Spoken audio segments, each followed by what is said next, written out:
बिस्मिल्लाहिर्रहमानिर्रहीम, अस्सलाम वालेकुम to all of you dear students. Hydrocarbons units की बात कर रहे थे। मेरे पास अभी टॉपिक आप लोगों के लिए है रिएक्शंस ऑफ अल्कीन्स। यानी कि मैं आप लोगों को ये बताना चाहता हूँ कि अगर अल्कीन्स रिएक्शन करें तो किस टाइप के रिएक्शंस करेंगे। अगर आप लोगों को याद पड़ता हो, मैंने जनरल मैकेनिज्म के अंदर आप लोगों के साथ ये कॉन्सेप्ट शेयर किया है। अब आप लोग इस वक्त देख रहे हो कि पाई बॉन्ड मौजूद है, सिग्मा बॉन्ड मौजूद है, तो जहाँ पे भी पाई बॉन्ड होता है वहाँ पे एडिशन रिएक्शन होंगे। तो इस पाई बॉन्ड की वजह से अल्कीन्स शो करेंगे एडिशन रिएक्शंस। क्या सिर्फ एडिशन रिएक्शन शो करेंगे? नहीं, और भी टाइप के रिएक्शंस होंगे। कौन कौन से होंगे सारे डिस्कस करते हैं। लेकिन सबसे पहले मैं आपको बता दूं कि पाई बॉन्ड की वजह से एडिशन रिएक्शन तो होगा, लेकिन किस टाइप का एडिशन रिएक्शन? एक बेचारा लुटा पुटा हुआ इलेक्ट्रोफाइल आएगा और ये pi electrons, delocalised electrons available होंगे इस इलेक्ट्रोफाइल को देने के लिए। या ये इलेक्ट्रोफाइल जाके ऐड होगा तो एडिशन तो होगी, लेकिन मैं कह रहा हूँ इलेक्ट्रोफिलिक एडिशन होगी। क्यों? क्योंकि पाई बॉन्ड की वजह से ये जो अल्कीन्स हैं, ये अल्कीन्स एक्ट करती हैं। किसके तौर पे एक्ट करती हैं? ऑफ कोर्स ये एज ए न्यूक्लियोफाइल एक्ट करती हैं। तो एक्ट एज न्यूक्लियोफाइल, ठीक है बेटा? ओके, तो ये आप लोगों के सामने एक छोटा सा पॉइंट रख दिया, मैंने आइडिया रख दिया कि अल्कीन्स के अगर हम रिएक्शंस की बात करें तो ये में इलेक्ट्रोफिलिक एडिशन रिएक्शंस देखने को मिलेंगे। अब अल्कीन्स के तीन टाइप्स की मेजर रिएक्शंस है आप लोगों के सामने देखें। एडिशन है, ऑक्सीडेशन है और पॉलीमराइजेशन है। मैं इनको भी कैटेगराइज करूं तो मैं आप लोगों को बताऊंगा कि यार एडिशन रिएक्शंस के अंदर हमारे पास एक तो एडिशन पढ़ी जाती है हाइड्रोजन की, जिसको हम लोग रिडक्शन भी कहते हैं, हाइड्रोजन की एडिशन। उसके बाद दूसरे नंबर पर हम लोग हैलोजेंस की एडिशन पढ़ेंगे। तीसरे नंबर पर हम लोग हैलोजन एसिड की एडिशन पढ़ेंगे, यानी कि HX हैलोजन एसिड की एडिशन होगी। उसके बाद हम लोग चौथे नंबर पर जो है वो आ जाएंगे हैलोजन के ऑक्सी एसिड की एडिशन, HOX की एडिशन। और उसके बाद ऑफ कोर्स पांचवें नंबर पे हम लोग वाटर HOH की एडिशन पढ़ेंगे, जिसको हम लोग जो है वो हाइड्रेशन का नाम भी देते हैं। तो आप लोगों के सामने इस वक्त हाइड्रोजन की, हैलोजन की, हैलोजन एसिड की, हैलोजन के ऑक्सी एसिड की और वाटर की, ये 5 टाइप की एडिशंस हैं जो हम लोग अल्कीन के रिएक्शंस के अंदर डेफिनेटली जो है वो पढ़ेंगे। अगली बात यहाँ पे अब आप लोगों को क्या पता चलनी है कि यहाँ पे अगर आप हाइड्रोजनेशन पढ़ोगे तो हाइड्रोजनेशन के लिए डेफिनेटली वो कैटालिस्ट वगैरह यूज़ किया जाएगा। इसकी सारी डिटेल मैं अभी आप लोगों के साथ शेयर करता हूँ।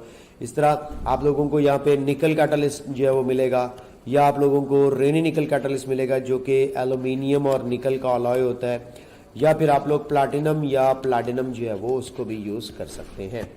ये बात अगर आप लोगों को समझ आ गई है तो हैलोजेंस की एडिशन के अंदर हम लोग ऑफ कोर्स कार्बन टेट्राक्लोराइड को एज ए जो है वो सॉल्वेंट जो है वो यूज़ करते हैं। और जब हम बात करेंगे हैलोजन के ऑक्सी एसिड की, तो ऑक्सी एसिड्स की एडिशन के अंदर भी हम लोग जो है वो ये एक्वियस मीडियम यूज़ करते हैं अगर, तो हमें मिलती है मार्कोनिकोव रूल के मुताबिक एडिशन। और अगर हम हाइड्रोजन परऑक्साइड यूज़ करेंगे तो हमें एंटी मार्कोनिको प्रोडक्ट मिलेगी। ये सारी बातें भी आपके साथ डिस्कस करनी है। इस तरह हैलोजन के ऑक्सी एसिड्स में हेलोहाइड्रेट्स बनेगी और वाटर की एडिशन, जिसको एक्चुअली हम लोग H2SO4 की एडिशन भी बाज़ दफ़ा कहते हैं। ये सारी मैं रिएक्शंस अभी आपके साथ डिटेल में डिस्कस करूँगा। ऑक्सीडेशन के भी जनाब 4 टाइप के रिएक्शंस हैं। कौन कौन से 4 टाइप के रिएक्शंस हैं?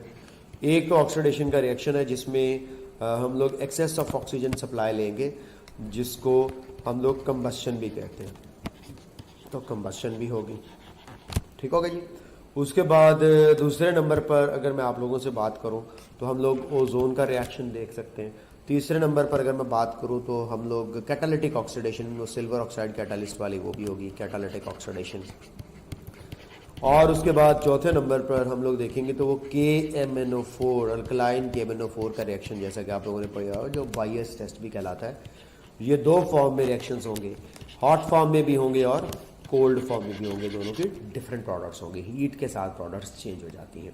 और उसके बाद एंड पे पॉलीमराइजेशन रिएक्शन। तो ये मैंने आपके सामने स्केचिंग कर दी अल्कीन्स के रिएक्शंस की, जो पॉसिबल अल्कीन्स शो करती हैं। अब क्या करते हैं, 1 बाय 1 करके इन रिएक्शंस को डील करते चले जाते हैं, आप लोगों को आइडिया होता चला जाएगा। देखिएगा बेटा, addition of hydrogen to alkene in the presence of catalyst at a moderate pressure of 1 to 5 atm, ये एक इंपॉर्टेंट पॉइंट है कि कितना प्रेशर रखा जाता है, 1 to 5 atm तक का प्रेशर रखा जाता है और ये हमें सैचुरेटेड कंपाउंड्स देता है। ये हाइड्रोजनेशन भी कहलाएगी, हम इसको रिडक्शन भी बोल सकते हैं, रिडक्शन, हाइड्रोजनेशन या reduction. It is highly exothermic process, the value of heat of hydrogenation is about 120 kilo जॉल पर मोल। तो इसका मतलब क्या हुआ कि ये एक्सोथर्मिक प्रोसेस है और हीट प्रोड्यूस करता है 120 किलो जॉल पर मोल। यानी कि number of pi bonds check करने हो तो हीट ऑफ हाइड्रोजनेशन से भी चेक कर लेंगे। फॉर एग्जांपल 2 पाई बॉन्ड्स होते हैं तो 120 मल्टीप्लाई बाय 2 कर दें तो अप्रॉक्सीमेटली 240 किलो जॉल के करीब एनर्जी मिलेगी। इसी तरह अगर आप लोगों के पास 3 पाई बॉन्ड्स मौजूद हैं तो ये हमारे पास तकरीबन जो है वो 360 किलो जॉल पर मोल के करीब जो है वो एनर्जी रिक्वायर्ड है। तो ये जैसे जैसे पाई बॉन्ड्स बढ़ते चले जाते हैं हीट ऑफ हाइड्रोजनेशन भी बढ़ती चली जाती है। अगर आपको याद हो आपने बेंजीन के अंदर उसके रेजोनेंस स्ट्रक्चर्स के अंदर स्टेबिलिटी के अंदर ये बात पड़ी थी कि बेंजीन की स्टेबिलिटी को चेक करना हो तो हीट ऑफ हाइड्रोजनेशन के थ्रू चेक किया जाएगा। तो मैं आपको बताता चला जाऊं, heat of hydrogenation is a parameter to check the stability of the unsaturated compound. कैसे stability of the unsaturated compound को चेक करता है ये मैं अभी आप लोगों को थोड़ी देर में एग्जाम्पल के साथ समझाऊंगा। लेकिन उससे पहले मैं आपको बता दूं कि रेनी निकल कैटलिस्ट प्लैटिनम और सिंपल निकल में क्या डिफरेंस है। अब आपने याद रख लेना, अगर आप सिंपल निकल एज ए कैटलिस्ट यूज करते हैं तो आपके पास टेम्परेचर होगा around about 250 degree Celsius.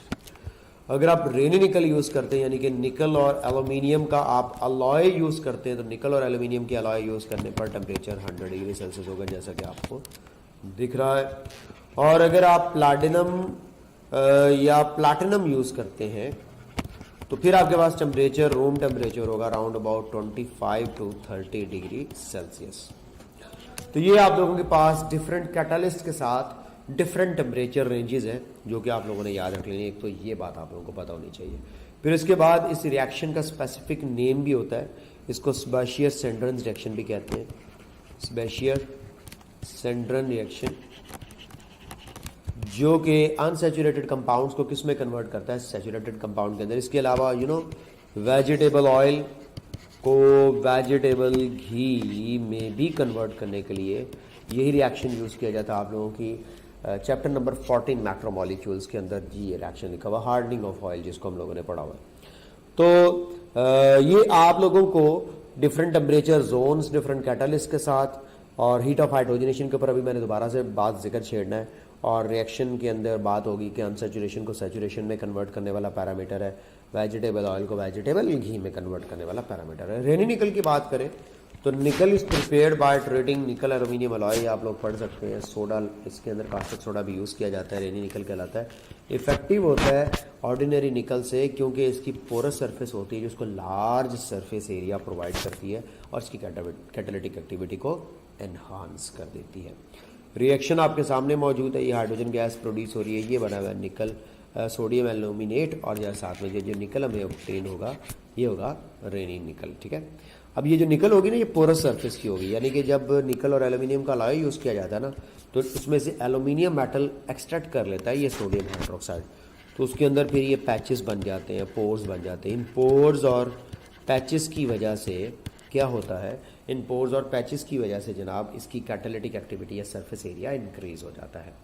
Example के ऊपर आ जाएं तो एग्जाम्पल आप लोगों के सामने इस वक्त मौजूद है कि ये हमारे पास 3 मिथाइल 1 ब्यूटीन है, निकल 250 डिग्री सेल्सियस टेम्परेचर के साथ ये हमारे पास इस वक्त 2 मिथाइल ब्यूटेन में कन्वर्ट हो जाएगी। कितनी मज़ेदार बात है, यहाँ पे मिथाइल ग्रुप पोजीशन नंबर 3 पे था क्योंकि हम लोगों ने डबल बॉन्ड से नंबरिंग शुरू करी थी, लेकिन यहाँ पे अब मिथाइल ग्रुप पोजीशन नंबर 2 पे आ जाएगा।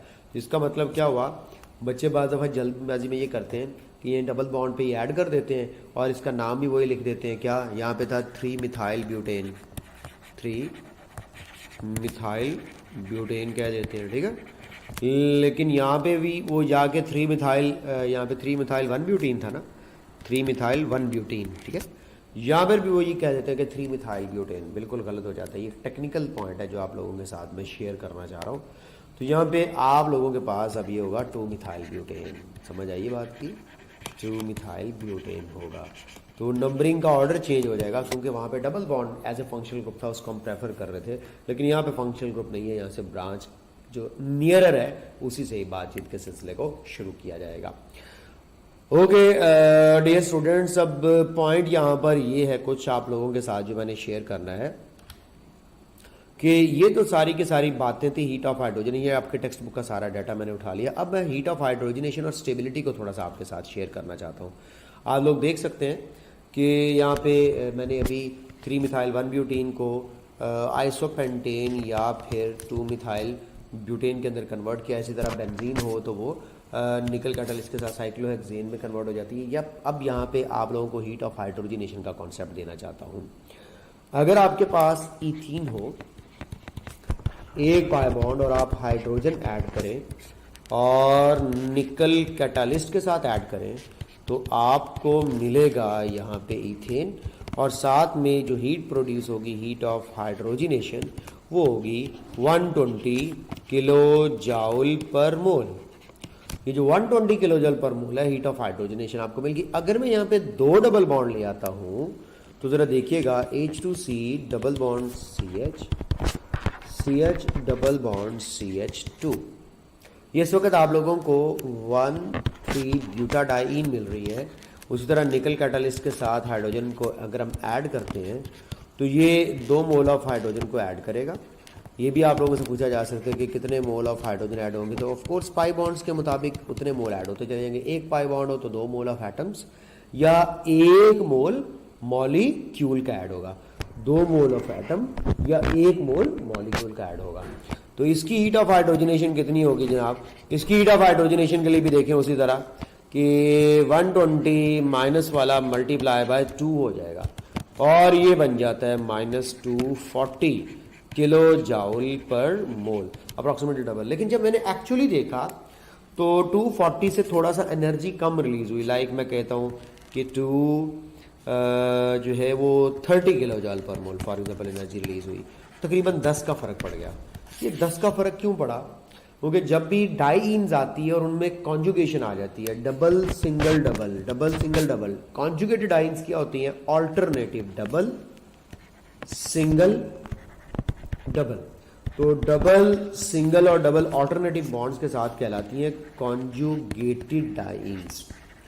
कॉन्जुगेटेड डाईन्स के अंदर जो है वो स्टेबिलिटी का फैक्टर आ जाता है, यानी कि जितनी एनर्जी हम एक्सपेक्ट कर रहे होते हैं उतनी नहीं बल्कि उससे कम। आप कहेंगे सर हमारी बुक की कोई एग्जांपल है? मैं कहूँगा बिल्कुल है, मैं वहीं से बात उठा लेता हूँ।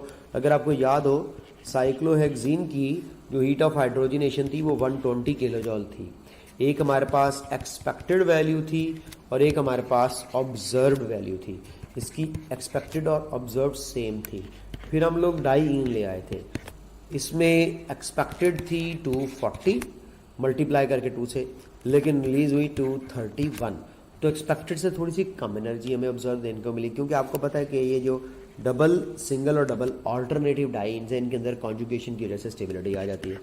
लेकिन जैसे ही ट्राईन आई रेजोनेटिंग स्ट्रक्चर्स की बेस पर, ये हम एक्सपेक्ट कर रहे थे, अगर आपको टेक्स्ट बुक की वैल्यू दी तो -358.5 एक्सपेक्ट कर रहे थे, लेकिन जस्ट -208 किलो जूल पर मोल एनर्जी मिली। तो इन दोनों के दरमियान हम लोगों ने गैप पड़ा था 150.5 किलो जूल पर मोल का, जिसको हम लोगों ने बोला था रेजोनेंस एनर्जी। बेंजीन ने इतनी एनर्जी कम रिलीज की थी। हमने कहा था बेंजीन का स्ट्रक्चर रेजोनेंस स्टेबलाइज्ड है। जो भी स्ट्रक्चर रेजोनेंस स्टेबलाइज होता है वो हमेशा कम हीट ऑफ हाइड्रोजनेशन प्रोड्यूस करता है, क्योंकि उसके अंदर आसानी से हाइड्रोजन ऐड नहीं होता, क्योंकि उसके स्ट्रक्चर के अंदर स्टेबिलिटी होती है। क्योंकि उसके स्ट्रक्चर के अंदर क्या होती है? स्टेबिलिटी होती है। ये बात आपके माइंड में अच्छे तरीके से रह जानी चाहिए। मैं आप लोगों को बताता चला जाऊं, यहां पे मुझे कह देना चाहिए बेंजीन मॉलिक्यूल अगर स्टेबल है तो उसकी लेस हीट ऑफ हाइड्रोजनेशन हमें इस चीज की इंडिकेशन दे रही है कि उसने हाइड्रोजन को इतनी आसानी से ऐड नहीं किया, उसका स्ट्रक्चर स्टेबल है, वो हाइड्रोजन के लिए जल्दी फैसिलिटेशन शो नहीं कर रहा।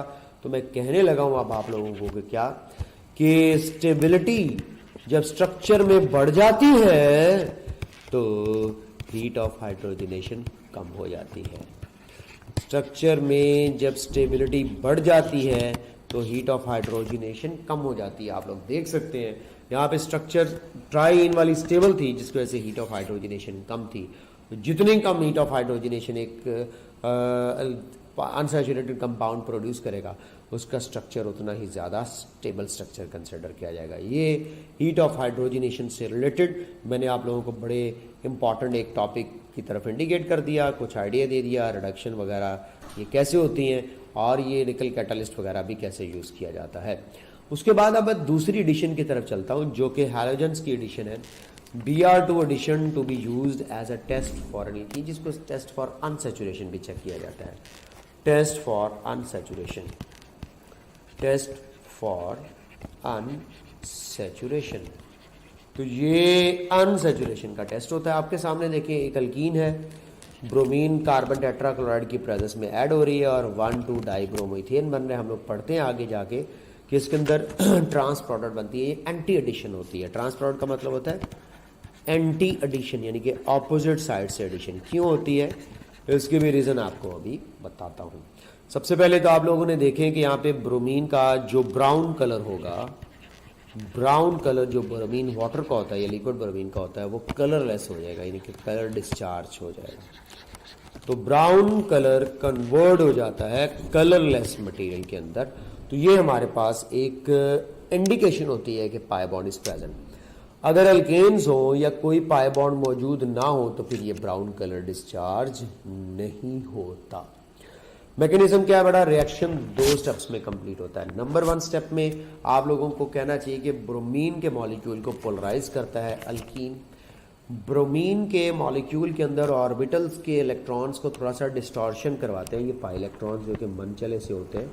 तो ये आप लोगों के सामने देखें, ये पाई इलेक्ट्रॉन्स जैसे ही बढ़ेंगे ब्रोमीन मॉलिक्यूल की तरफ, ब्रोमीन का लार्ज साइज का इलेक्ट्रॉनिक क्लाउड है जिसकी बेस पर वो इलेक्ट्रॉनिक क्लाउड के अंदर रिपल्शन होगी, तो एक ब्रोमीन के ऊपर पार्शियल पॉजिटिव और एक के ऊपर पार्शियल नेगेटिव। तो मैं पता है जब हमने हेलोजिनेशन अल्केन्स की थी तो वो होमोलिटिक फिशन थी। यहाँ पे मैं बताने जा रहा हूँ कि अब होनी है हेट्रोलिटिक फिशन। ये जो दोनों के दोनों इलेक्ट्रॉन्स हैं ये एक पार्टी ले जाएगी, यानी कि यहाँ पे एक ब्रोमोनियम आयन बनेगा और एक ब्रोमाइड आयन बनेगा, यानी कि एक इलेक्ट्रोफाइल बनेगा और एक न्यूक्लियोफाइल बनेगा। तो इसका मतलब है स्टेप 1 में मैं कह सकता हूँ कि इलेक्ट्रोफिलिक अटैक हो रहा है, या इलेक्ट्रोफिलिक एडिशन हो रही है। तो स्टेप 1 में इलेक्ट्रोफिलिक एडिशन है। और इंपॉर्टेंट पॉइंट क्या बता रहा हूँ कि यहाँ पे हेट्रोलिटिक फिशन होगी, हेट्रोलिटिक फिशन, हेट्रोलिटिक फिशन हो रही है यहाँ पे। एक और चीज हो गई। उसके अलावा हैलोजेंस का रिएक्टिविटी ऑर्डर भी आप लोगों ने याद रख लेना है, fluorine, chlorine, bromine and iodine.